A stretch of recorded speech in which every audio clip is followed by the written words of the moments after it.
A famous tourist site in Taiwan, Kaohsiung's Liugui Township has suffered its worst year of business in the time since the 88 floods.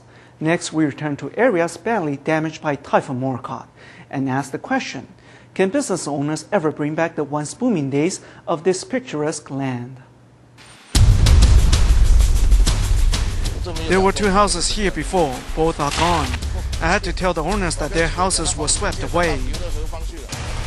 Earthquakes, typhoons, and landslides. Each year they are striking with increasing vengeance. The little village of Liugui Township, located by the Laonong River, experienced this truth firsthand. This area was somewhat affected by Typhoon Kalmaegi and Longwang. But it was not until Typhoon Morakot last year that this place felt such oblique devastation, 16 houses instantly engulfed by mudslides. The villagers were evacuated on August 7th. Then from the night of August 8th through dawn, the whole area collapsed.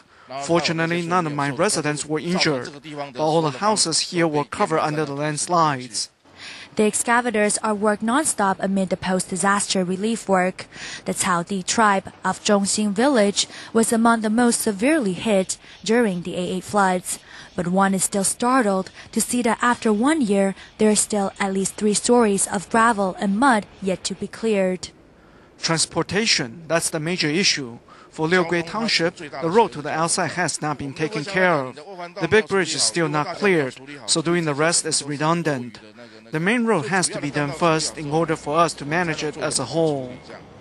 As this year's rainy season has already begun, repairs on many bridges in Liugui Township are being urgently rushed.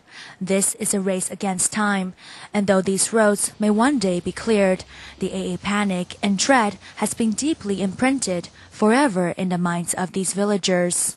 At the time, I was trapped because of the water. I couldn't run, so I stayed on the roof for 3 or 4 nights. There were no ways out. I just wore a raincoat and squatted there. 85-year-old Fan A-wang has been living in the Taodi village for decades.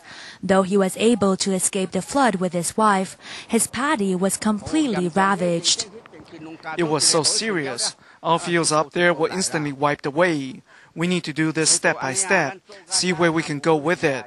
When we lack the capital, we stop, and when we get it, we continue. My children are all working temporary 88 disaster jobs.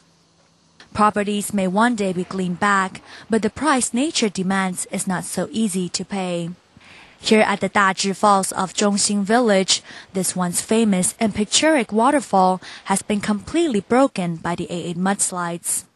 Traveling to the north of the village, we arrive at Laonong River, a major fish preserve. But here, there are no protected species to greet the eye, only rocks and debris. Taiwan's endemic species, we had them all here, but now they've all disappeared, all are gone, all destroyed. The Laonong Bridge also suffered a similar fate. With the path broken, Taodi villagers can only rely on a temporary bridge to get around.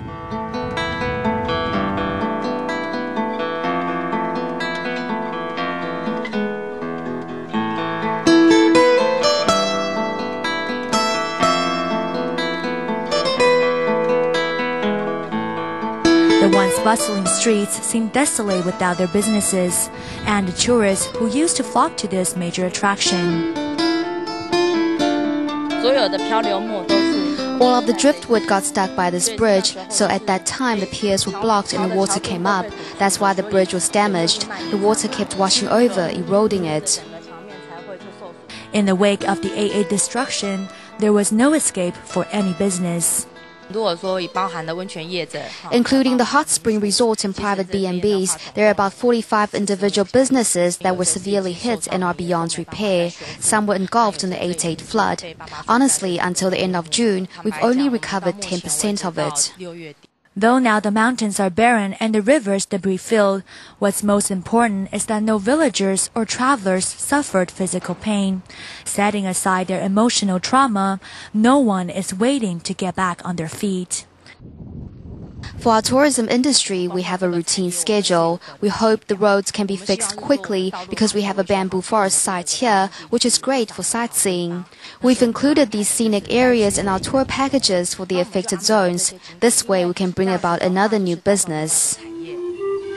With a vision to bring Liugui Township back to its prime, residents here are starting anew, arming themselves with creativity and diligence.